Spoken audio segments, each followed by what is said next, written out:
Come, Nerevar, come.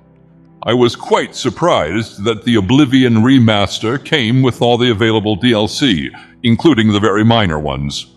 There is also a new DLC that adds 2 new dungeons and 2 new enmois into the game, in addition to worthless armor sets.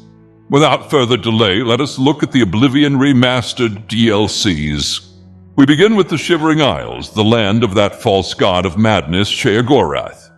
Nerevar, if the main Oblivion game was not unhinged enough for you with the crazy factions like the Dark Brotherhood, side quests with the weird mongrel gogs of the Empire and Hackdirt, and the necromancers of the Mages Guild, the grand heist at the Gold Palace in the Imperial City. Oh, and that Enmois wood elf Glarthir with his conspiracies. Not enough for you? Well, I bring you the Shivering Isles.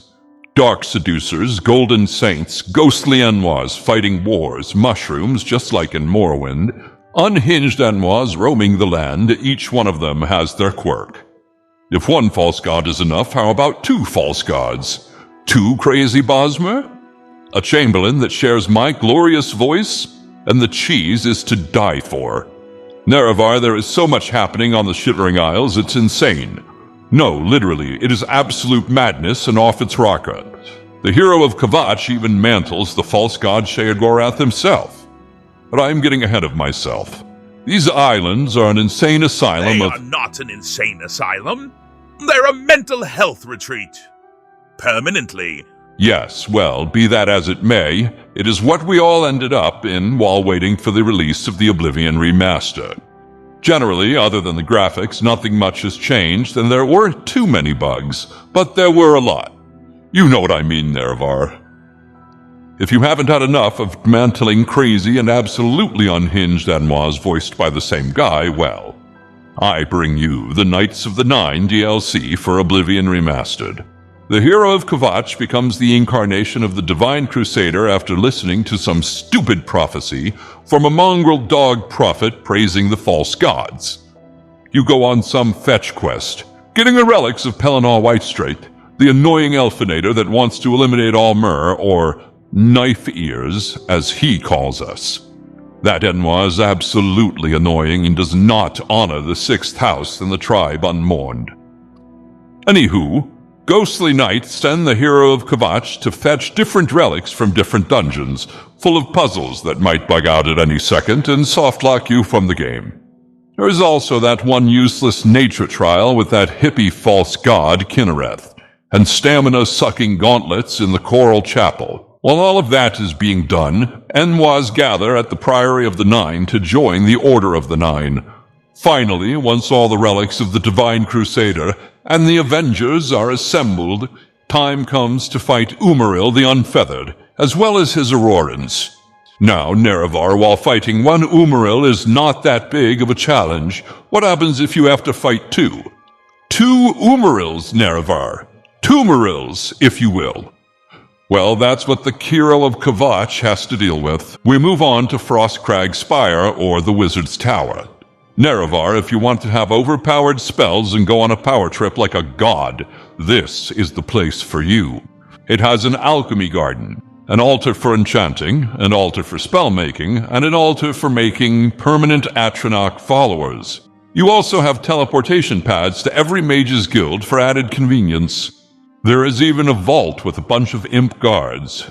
No one can ever break in, so perhaps this is a bit overkill.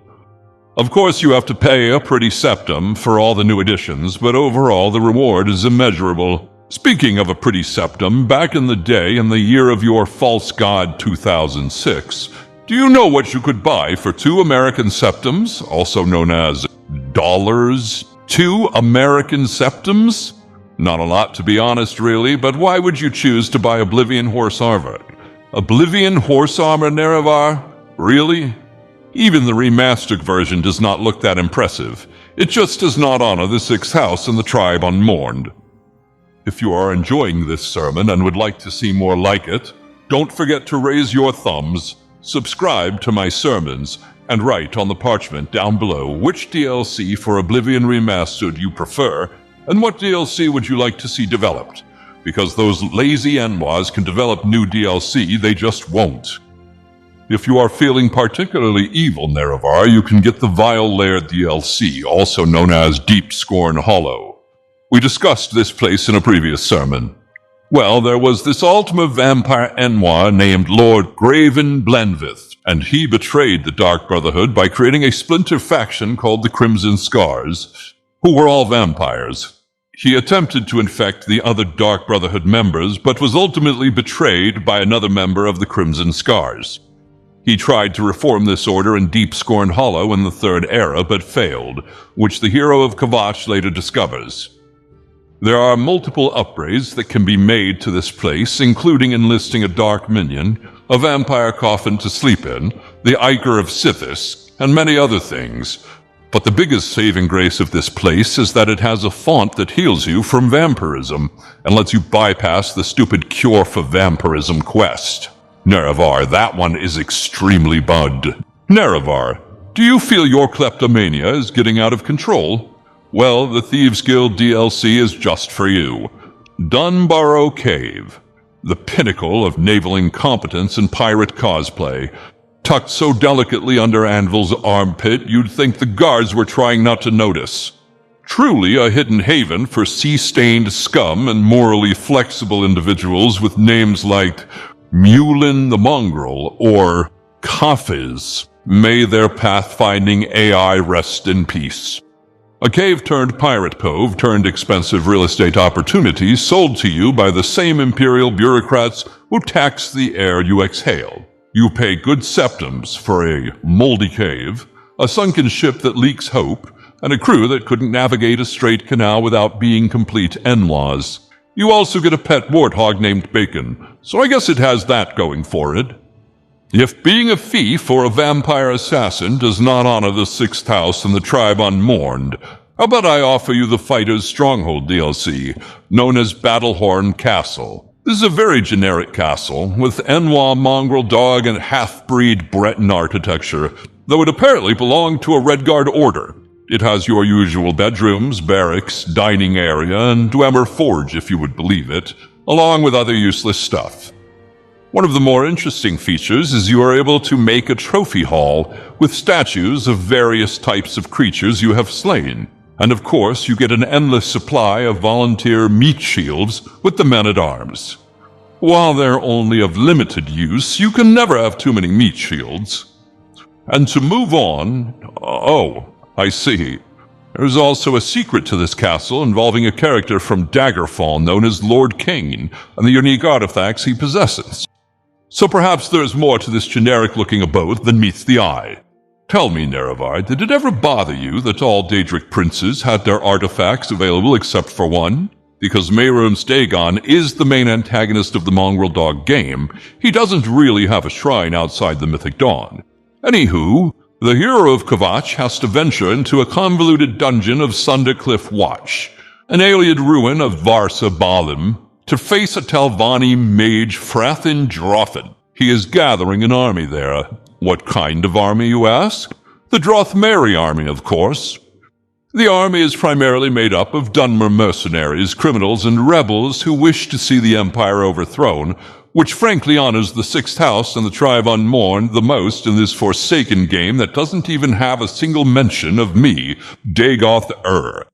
Once the 23-zone dungeon is cleared and Drothin is destroyed, the hero of Kvatch gets Mehrunes Razor. It disintegrates armor and has a chance of one-shotting enemies with the Banishment perk. Honestly, Nerevar, this weapon can solve all of your problems. Next, we will talk about the Deluxe Edition additions. You have 4 new quests, though really it is only a pair of 2-stage normal ones. One has you follow the trail of Mythic Dawn notes left around Cyrodiil to join or infiltrate a group of Mythic Dawn cultists. You can either take the opportunity to kill them, or, my preferred option, sacrifice a mongrel dog of the Empire for them and then kill them. Regardless of your decision, you get the ability to summon a Dremora Damimami, who can give you an infinite supply of Mehrunes Dagon-themed armor. Turns out she doesn't care who you kill as long as you do it well. My kind of woman. In the other quests, you hear about mysterious disappearances near Kvatch and meet with the member of the Order of the Hour, an order devoted to the false god Akatosh. He tells you to investigate an alien ruin which you discover has a time wound in it. You then kill a lich who stole an Elder Scroll from the Order to create the time wound. When you return the Elder Scroll to the priest, he will then make you a member of the Order of the Hour, and will be available to give you an infinite supply of Akatosh-themed equipment. Oh, and how could I forget? The Deluxe Edition adds 2 types of themed horse armor as rewards to go with these new equipment sets as well. Yes, Bethesda is still technically selling horse armor to you in 2025. Old habits die hard. Nerevar, are you into stars and space? No, not in that way. That game does not honor the 6th house and the tribe unmourned. Anyhow, the Arcane University has an orrery that needs to be repaired.